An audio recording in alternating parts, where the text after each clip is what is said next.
Halo semuanya, kali ini kita bakal bahas satu kebenaran yang wow, benar-benar mengubah dunia. Kita akan belajar dari kehidupan seorang tokoh bernama Martin Luther. Tentang kalimat ini, orang benar akan hidup oleh iman. Jadi pertanyaannya tuh sebenarnya ini. Sebuah pertanyaan yang udah bikin gelisah banyak orang, dari dulu banget. Dan pertanyaan ini secara khusus benar-benar menyiksa seorang biarawan Jerman di abad ke-16. Gimana caranya kita sebagai manusia bisa dianggap benar di hadapan Tuhan?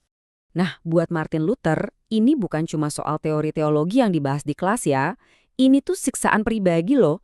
Coba bayangin, dia hidup di zaman di mana orang diajarin kalau perkenanan Tuhan itu harus diusahain, harus didapetin lewat perbuatan baik, lewat ritual. Ya, jelas aja pertanyaan tadi jadi menakutkan banget buat dia.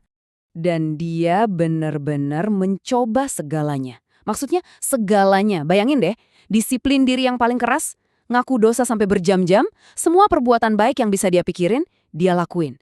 Dia itu mati-matian berusaha buat mendapatkan perkenanan Tuhan. Tapi hasilnya? Nihil. Hatinya tuh tetap aja gelisah, dan dia ngerasa terus-terusan hidup di bawah bayang-bayang murka Allah. Lihat deh perbedaannya. Jauh banget kan? Sebelum dia nemuin jawabannya, hidupnya itu isinya cuma ketakutan, gelisah, fokus ke amal perbuatan, dan ngerasa Tuhan itu murka. Terus, sesuatu terjadi. Sesuatu yang mengubah semuanya. Jadi damai, bebas, penuh iman, dan merasakan anugerah Tuhan. Nah, pertanyaannya, apa yang terjadi?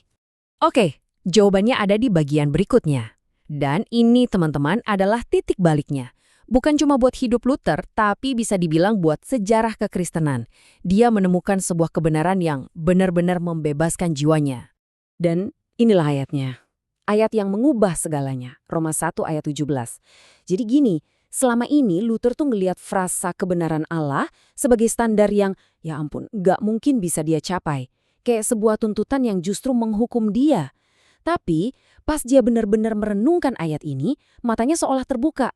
Dia sadar kebenaran Allah itu bukan sesuatu yang Tuhan tuntut dari kita, tapi justru sesuatu yang Tuhan berikan ke kita. Sebagai hadiah, kuncinya cuma satu, iman. Setelah penemuan itu, tiba-tiba ayat-ayat kayak dari Mazmur ini jadi terasa hidup banget buat dia.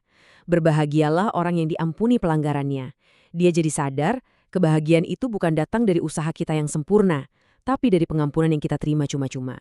Wah, ini sebuah kelegaan yang luar biasa. Beban yang selama ini dia pikul di pundaknya seakan-akan langsung terangkat. Nah, disinilah pelajaran paling pentingnya. Ternyata iman yang sejati itu bukan soal berusaha lebih keras, sama sekali bukan, tapi tentang menerima apa yang Tuhan sudah kasih. Iman inilah yang pada akhirnya membebaskan dia dan juga kita dari rasa takut dan membawa kita berdamai dengan Allah. Oke, penemuan tadi akhirnya membawa kita ke pemahaman penting selanjutnya. Kalau kita dibenarkan oleh iman, terus apa dong gunanya perbuatan baik kita?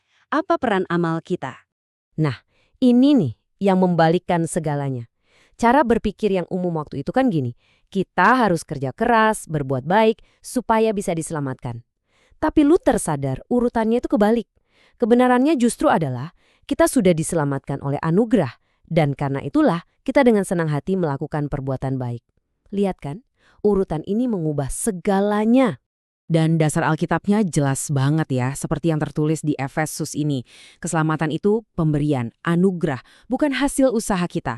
Kenapa? Tujuannya jelas banget, supaya nggak ada satu orang pun yang bisa sombong, nggak ada yang bisa membanggakan diri atas keselamatannya, semuanya murni karena kebaikan Tuhan.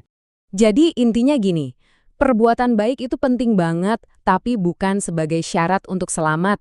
Justru sebaliknya, perbuatan baik itu adalah buahnya, hasil yang alami dari iman yang hidup dan sejati.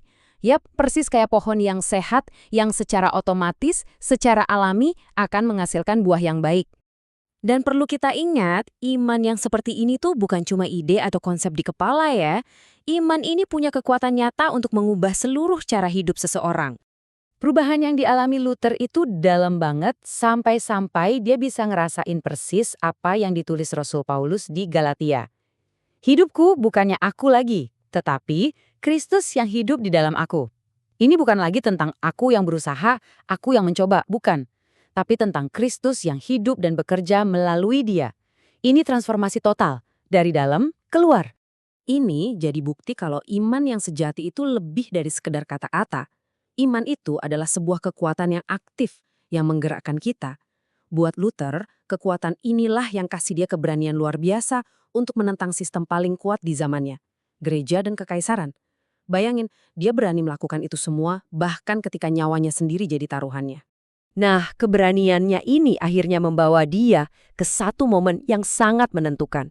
Sebuah momen di mana dia harus memilih, tunduk pada tekanan manusia atau berdiri teguh di atas firman Tuhan.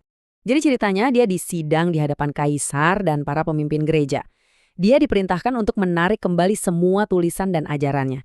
Tapi dia memberikan jawaban yang legendaris. Dia bilang, hati nuraninya itu telah ditawan oleh firman Tuhan. Dia nggak bisa dan nggak akan menarik kembali apapun yang dia yakini sebagai kebenaran. Penting untuk dicatat, prinsip yang dia pegang itu bukan soal pemberontakan ya, tapi soal ketaatan pada otoritas yang lebih tinggi, sama seperti yang dikatakan para rasul berabad-abad sebelumnya. Kalau ada konflik antara perintah manusia dan perintah Tuhan, pilihannya cuma satu, kita harus lebih taat kepada Allah. Dan ini pelajaran yang luar biasa banget buat kita semua kan?